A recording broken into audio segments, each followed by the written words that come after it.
Ghost Beast! Ghost Beast. Hello and welcome to Ghost Beast, a horror podcast. I'm Todd, joined by my wife Becca. Hi, Becca. Hi. Hi. We watched Alien and Aliens, which is still like the best naming convention ever, in preparation for Alien Romulus coming out. So Alien came out in 1979, directed by Ridley Scott. Doesn't really need an introduction. But I did think it's interesting. I think the only movie he directed before this is something called The Duelist, which I've never seen. But there's a lot to talk about with this movie. Obviously, this is like big time classic, huge part of my childhood, which we'll get into. But I do think it's interesting in context that he wasn't like this big well-known director at the time. And this is like, it's such a weird, like it's a sci-fi horror movie made during a time when most of these kind of movies were they were like B movies, you know, they weren't really taken very seriously. And he came in and was like, no, I'm going to make this serious and really fucking scary. And he wound up like revolutionizing this whole genre. I think that's like undeniable. And I think I didn't even have that kind of context at the time when I first saw this. But, you know, up front, if we're not talking spoilers, I mean, there's not a lot to talk about since I think most people are very aware of this movie. But I do think it's fun to just talk about our connection to it. Because I don't know exactly. I know you'd seen it already, right? I had, like, sort of seen it. Yeah. Like, not like the whole movie. It was, like, on in the background kind of thing. Like, I think my parents are probably watching it with, like, some friends or whatever. I didn't watch the whole movie. So it wasn't like a life-changing, influential movie for you like it was for me? No, but it could have been. Well, for me, like, the funny thing is this is something that the 80s were a very different time, let's say, okay? Because I was trying to think, like, how old was I when I saw this? And I think I was in, like, second grade, maybe.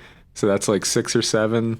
And that might be, you know, a little young for this, but hey, shout out to my dad, okay? Like, for real. Yeah, it's a pretty cool movie to show. We could definitely thank my dad for this, because this was something I think early on, like, I was never into sports or anything like that, which I'm sure was very disappointing to my dad. But the thing that we like really bonded over was movies, and he would show me. I think he started with like Jason and the Argonauts and like stuff like that. Stuff that was like really big for him when he was a kid. And we kind of graduated into stuff that I guess you'd normally think I was way too young for, like Alien and Predator and stuff like that. But like, I remember at the time feeling like this shit was just so fucking cool. It just felt like it, because, you know, when you're growing up on cartoons and shit, and then you watch something like Alien, it's like you're looking into this adult world that you normally don't have any exposure to, and it feels like super exciting and crazy. And I guess, you know, credit to my dad, he realized that I could handle it. I'd be okay with it.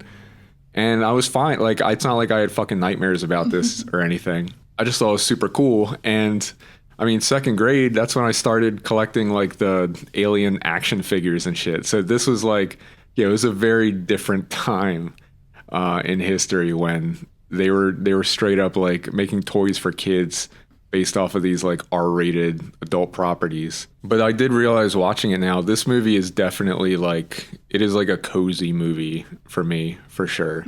Because I've seen it so many times. It's been a little while since the last time I saw it, but it does it takes me back. I mean, it's a movie from my childhood, you know, so it definitely, it just felt very comfy watching this again. I think I could really watch this movie like over and over again, you know.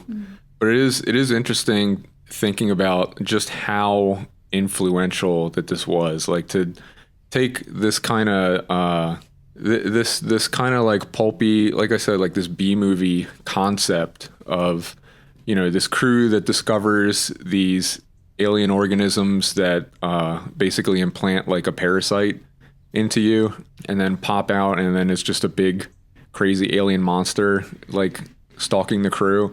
It's a very like corny kind of concept, But when you take it like dead fucking serious, like every step of the way, it is like, it's terrifying. And this is, in my opinion, this is like a perfect movie, like front to back for sure. No, I think that's completely fair to say. Yeah, I think we'll go into that more, but like, I mean, it is something we talked about because like we covered Leviathan on here, and it's really clear how it's so easy to take something like this, and like if you get any of the little details wrong, it's like it shifts the balance so dramatically. Oh yeah. You know what I mean? Yeah.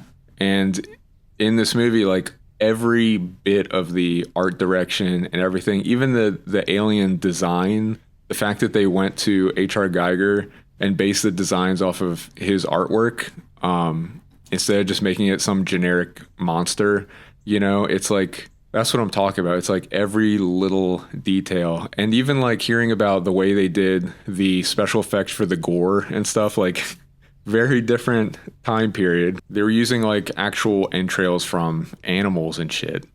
It's like, I don't think they could really get away with that nowadays. No, you could not. And hearing about like the smell on set and stuff, it's okay, yeah, they were really going for it here. But there's so many iconic scenes in this movie. I mean, it's like I said, everyone has fucking seen this. Everyone's probably seen it 1,000 times. There's not a lot new that we can like contribute with movies like this. Well, I mean, honestly, this was like really my first time fully watching the movie. Yeah, I will be interested in hearing like how you felt about a lot of it. But if we're just talking in general, it's like we did mention how like when we were watching it, how insane it is that this holds up, because one of the things people always point to is all the art design for the ship and the technology and everything, and it's such a weird specific view of the future where you're still using like CRTs and like clunky buttons and all this stuff. But for some reason it doesn't feel like outdated. It's still like it's a very specific aesthetic that still works and looks like super fucking cool. Yeah. And I think everything like that, like, because even the alien itself, I mean, the alien is still fucking scary as shit. It's cool because at the end of the day, it's a guy in a suit. And I think making the head like such a weird shape helps to make it look, I mean, more alien, and less like a person. But they obviously have to like really keep it in the dark and use like creative photography, because there is a one part toward the end.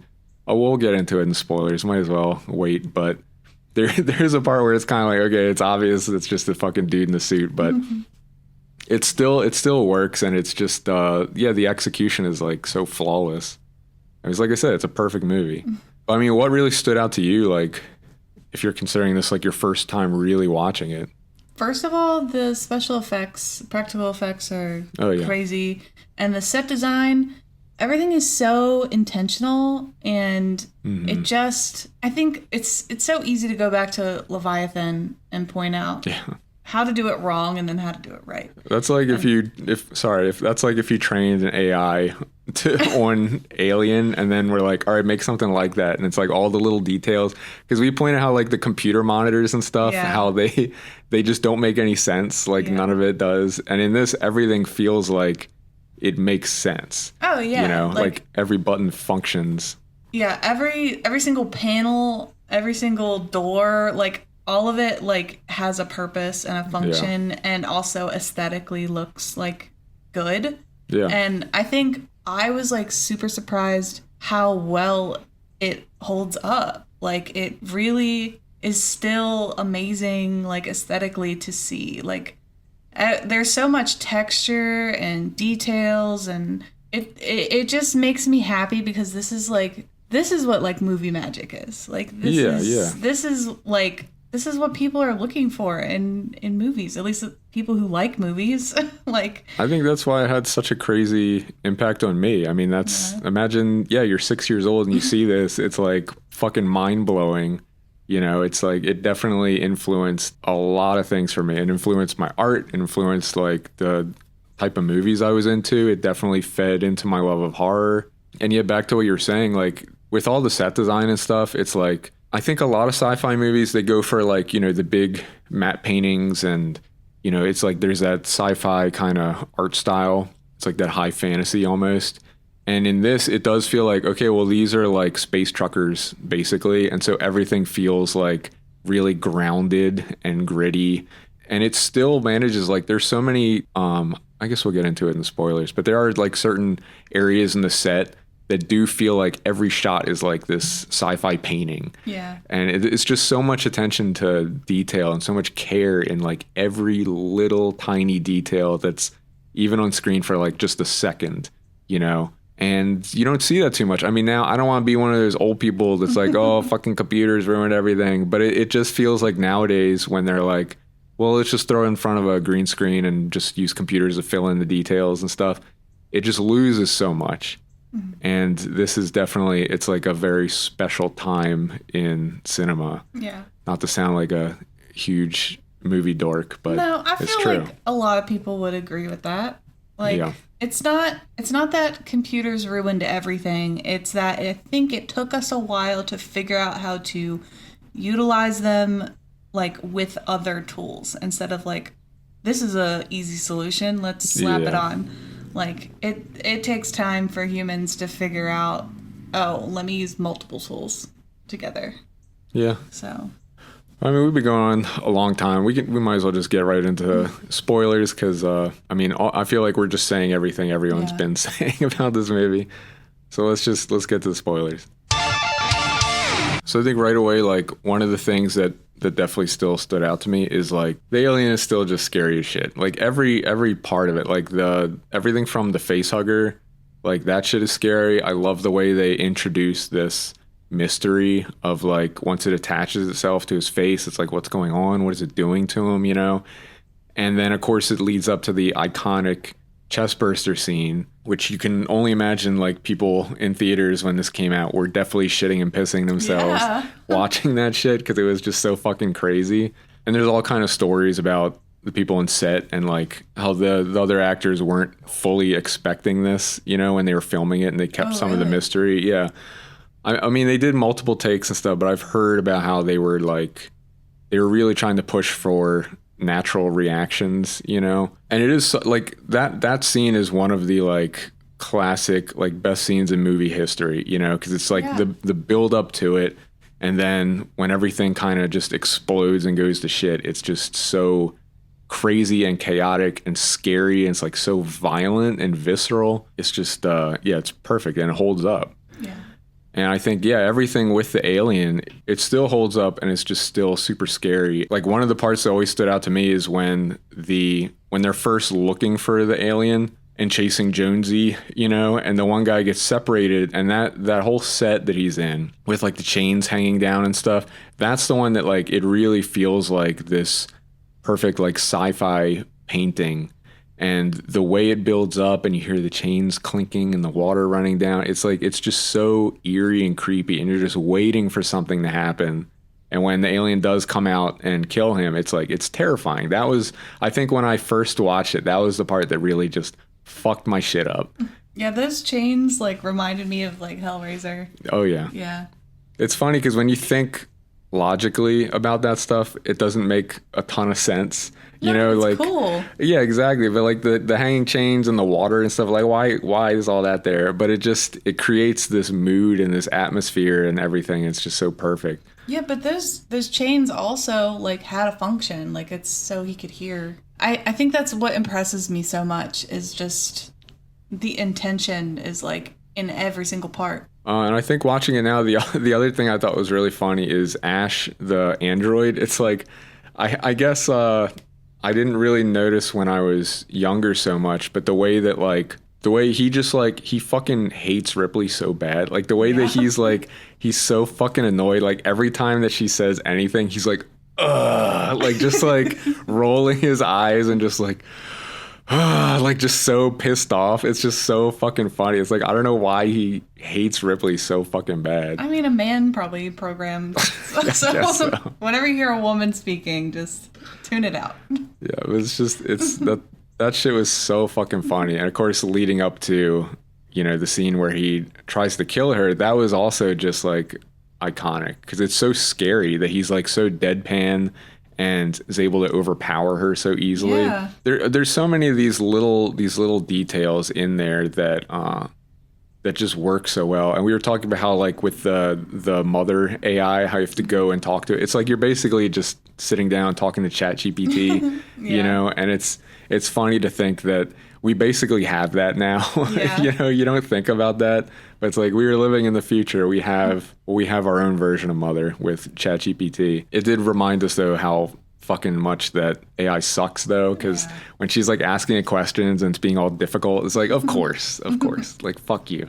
And for me, the ending is also super iconic when the ship is going into self-destruct and she has to escape. That's something that I feel like there was a lot of sci-fi around this time that was doing that exact same thing, and for whatever reason, like that was something as a kid that always stood out to me, like the idea that at a certain point she's the only survivor left and you feel that loneliness, like when the last person gets killed and it's just Ripley. It really is like this really oppressive feeling that like, oh, she's the last one left. And I think that still is like super effective and creepy. And the part that like did, like I kind of mentioned earlier that the alien mostly holds up, but it's the part when she gets in the escape shuttle and she like blasts it with steam to get it to come out of the hiding spot, and it's basically just a dude in a suit like rolling out of it, and it's like it's very obvious for a second it's just a guy. It's like kind of awkward. That's just it's still just kind of funny, but I don't know. Were there any parts that like really stood out for you? I feel like obviously the face hugger scene Yeah. just really impressed me because, again, it could be so easy to just slap an alien on there and just be like, look, it's suffocating him. But like there's so much like function to the alien where it's like wrapping its tail around the neck and then like it's like it's like in your face and it becomes like a mask almost. And I feel like it just comes across so well. Like it could have been so easy really to just not care. But like the fact that that alien has its own way of living and attaching to things and stuff is I just find really impressive. Well, they were creating, like, I don't know if they even realized it at the time, that they were creating this insane lore that has, like, held up for decades and been used in, like, a billion other movies and comics and books and all kinds of stuff. It's funny to think, because this is the perfect example of they kind of just give you as much as you need. Because, I mean, they're exploring this derelict ship. There's, like, no explanation of the whatever aliens were piloting the ship. You just get that one giant figure, which unfortunately comes back in a later movie in Prometheus. I don't know if you've seen that. I might have. It's so crazy to me that like like it's just crazy to me how like detached you are from this whole series, because it's like this is like a defining part of my life basically. Well, see, I really never had a huge interest in sci-fi for a long time. I can see that. So it kind of missed my radar there. And also, I had seen so many different parodies of the alien thing, growing up, that I was like, okay, get the idea. Like, I never really got to sit down and watch the whole movie. And I, obviously, as an adult, appreciate it so much. But, like, I didn't really have that sci-fi influence, until much later.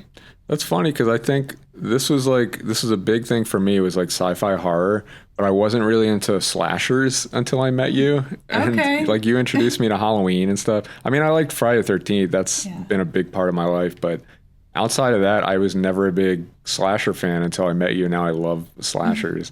So I guess this is like your blind spot. Yeah, we married our tastes. Yeah, I guess so. Yeah, and I want to go through all of these with you, because there's definitely like ups and downs, but I think there's good stuff in every one of these movies. It'll be really interesting when we watch Alien 3, because that's one that like really disappointed me when I was a kid, but I think there's been like this resurgence in appreciation for it. Okay. Because I also wanted to point out that like, when I was a kid, the second movie, Aliens, was like the one. Like we'll go way more into that when we talk about that movie. But I mean, I love the first movie, but I think as I got older, I just grew to appreciate the first one a lot more, because it is like, it's the atmosphere, all the horror elements are just so perfect in this, and this is like way more my vibe than like the big over the top action movie. So as much as I've always loved this movie, I think I've grown to love it even more the older I get. But I don't know. I think that's one of the things with Romulus. I think, unfortunately, with series like this one, yeah, what I was saying is like they kind of drip feed you this little bit of lore, and it feels like it's such a perfect structure that it's like, instead of it just being, this creature right out the gate, it's like first you have the egg, and then you have the face hugger, and it's like every step of the way you're kind of wondering like what's coming next. Like you're fully unaware of like the danger, and even like when it pops out of them, it's like this little fucking baby, and so they're going after it thinking it's like this tiny little alien they just gotta stomp out. But it grows so quickly, so when it's fully grown, it's this like shocking revelation. Yeah, I have to say, I'm glad you brought up the egg, because the design of the egg is like special effects gold. Yeah. Like the way that they made this prop, it's like 100% believable to me. Like, okay, that is definitely an alien egg. Like, I get it. Yeah, and the way it opens up and inside of it, it's like all that fleshy Yeah. stuff. Yeah, I love the it's goo. cool. Like, yeah. Yeah, it's like really gross, but it feels real. Yeah. It's definitely something that's missing from a lot of horror nowadays. It is, yeah. But I was saying, like, I think that's the thing that they've kind of been chasing, is every time a new Alien movie comes out, it's like you're hoping they kind of go back to basics. Mm-hmm. And, we haven't seen Romulus yet. Obviously, it's not out yet. But I think that's the big hope everyone has with, I think Fede Alvarez, I hope that's how you say his name, but he did the Evil Dead remake. Okay. And okay. And he did Don't Breathe. Okay. And he seems like from what we've seen from the ads for Romulus and stuff, it's like, please let this go back to like that original dark feeling. From what I remember, at least in the Evil Dead remake, it did seem like there was like a little bit of practical effects in there. Oh yeah. So I think we should hopefully be okay. Yeah, it looks good, and I have a lot of faith, because I really love that remake. Me too. It was like way better than I felt like it had any right to be, Mm-hmm. And I think it did, like, we don't need to go on a whole tangent, but it did kind of what you needed to, in that it feels very different and very new, but it's still I don't want something that's just going to be retreading the original, with maybe like a new coat of paint. I like that it was something new and fresh. And hopefully we'll get that with Romulus too. Yeah, I think that's honestly what I'm asking of remakes, is like, don't do the movie again. Yeah. Like, do something else. Yeah. Mm-hmm. Yeah, I don't think I got anything else for this one. That it was really nice going back to it though. Like, it's just funny how quickly it just felt so cozy, like as soon as it started, especially for something that's like this dark and scary. But I think a lot of horror fans can relate that. Yeah. While some people might watch horror and it's like very stressful for them, it's like, for me, it's like, oh, this is my comfort zone. This feels great. Yeah. And it's Sigourney Weaver, right?